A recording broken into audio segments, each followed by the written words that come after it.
ಎಲ್ಲರಿಗೂ ನಮಸ್ಕಾರ. ನನ್ನ ಚಾನಲ್ಗೆ ಸ್ವಾಗತ. ಇವತ್ತಿನ ವಿಡಿಯೋದಲ್ಲಿ ಕನ್ನಡ ಪ್ರಬಂಧ ರಾಷ್ಟ್ರೀಯ ಭಾವೈಕ್ಯತೆ 10ನೇ ತರಗತಿಯ ಬಹುಮುಖ್ಯವಾದ ಪ್ರಬಂಧ ರಾಷ್ಟ್ರೀಯ ಭಾವೈಕ್ಯತೆ. ಬನ್ನಿ ವಿಡಿಯೋ ಶುರು ಮಾಡೋಣ. ಸೊ ಪೀಠಿಕೆ, ವಿವರಣೆ ಹಾಗೂ ಉಪಸಂಹಾರದೊಂದಿಗೆ ಪ್ರಬಂಧ ಇದೆ. ಬನ್ನಿ ನೋಡೋಣ. ಮೊದಲನೇದಾಗಿ ಪೀಠಿಕೆ.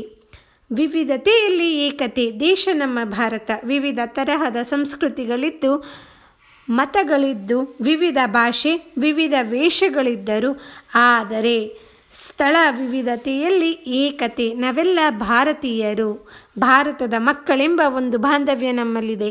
ಇದು ನಮ್ಮ ರಾಷ್ಟ್ರದ ರಾಷ್ಟ್ರೀಯ ಭಾವೈಕ್ಯತೆಯಾಗಿದೆ. ವಿವರಣೆ. ಭಾರತ ಹಲವು ಮತ ಧರ್ಮಗಳನ್ನು ಹೊಂದಿರುವ ದೇಶ. ಹಲವು ಜನಾಂಗದ ಜನರು ಪ್ರಾಚೀನ ಕಾಲದಿಂದ ಇಲ್ಲಿ ನೆಲೆಸಿದ್ದಾರೆ.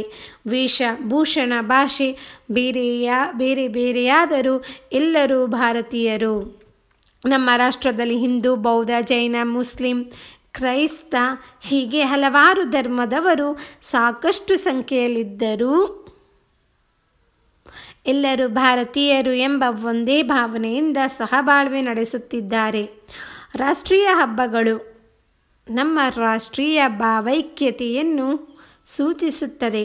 ಇಡೀ ಭಾರತ ದೇಶದಲ್ಲೆಲ್ಲ ಅದೇ ದಿನ ಸ್ವಾತಂತ್ರ್ಯ ದಿನಾಚರಣೆ, ಗಣರಾಜ್ಯ ದಿನ, ಗಾಂಧಿ ಜಯಂತಿ, ಶಿಕ್ಷಕರ ದಿನಾಚರಣೆ, ಮಕ್ಕಳ ದಿನಾಚರಣೆ ಆಚರಿಸಲಾಗುತ್ತಿರುವುದು ನಮ್ಮ ರಾಷ್ಟ್ರೀಯ ಭಾವೈಕ್ಯತೆಯ ಸಂಕೇತವಾಗಿದೆ.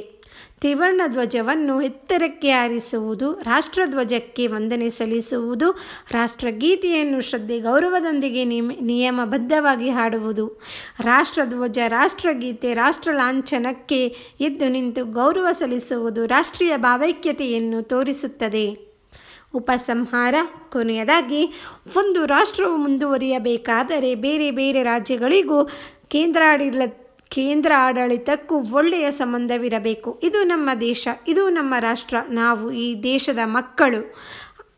ಇದರ ಅಭಿವೃದ್ಧಿ ಮತ್ತು ರಕ್ಷಣೆಗಾಗಿ ನಾವು ಎಂತಹ ತ್ಯಾಗಕ್ಕೂ ಸಿದ್ಧರಿರಬೇಕು. ಇಂತಹ ಭಾವನೆಯಲ್ಲಿ ಎಲ್ಲ ಪ್ರಜೆಗಳಲ್ಲೂ ಏಕತೆ ಇರುವುದೇ ರಾಷ್ಟ್ರೀಯ ಭಾವೈಕ್ಯತೆ. ಇಲ್ಲಿಗೆ ಪೀಠಿಕೆ, ವಿವರಣೆ, ಉಪಸಂಹಾರದೊಂದಿಗೆ ಪ್ರಬಂಧ ರಾಷ್ಟ್ರೀಯ ಭಾವೈಕ್ಯತೆಯ ಪ್ರಬಂಧ ಮುಗಿದಿದೆ. ನಿಮಗೆ ನನ್ನ ವಿಡಿಯೋ ಇಷ್ಟ ಆಯಿತು ಅನ್ಕೋತೀನಿ. ಇಷ್ಟ ಆದರೆ ಪ್ಲೀಸ್ ಲೈಕ್ ಮಾಡಿ, ಹಾಗೆ ಫ್ರೆಂಡ್ಸ್ ಎಲ್ಲರಿಗೂ ಶೇರ್ ಮಾಡಿ. ಹಾಗೆ ಯಾರೆಲ್ಲ ಚಾನಲ್ನ ಸಬ್ಸ್ಕ್ರೈಬ್ ಮಾಡ್ಕೊಳ್ಳದೆ ಹಾಗೆ ನೋಡ್ತಿದ್ದೀರಾ, ಪ್ಲೀಸ್ ಸಬ್ಸ್ಕ್ರೈಬ್ ಮಾಡ್ಕೊಂಡು ಸಪೋರ್ಟ್ ಮಾಡ್ತೀರಿ. ಧನ್ಯವಾದಗಳು. ಮತ್ತು ಮುಂದಿನ ವಿಡಿಯೋದಲ್ಲಿ ಸಿಗೋಣ.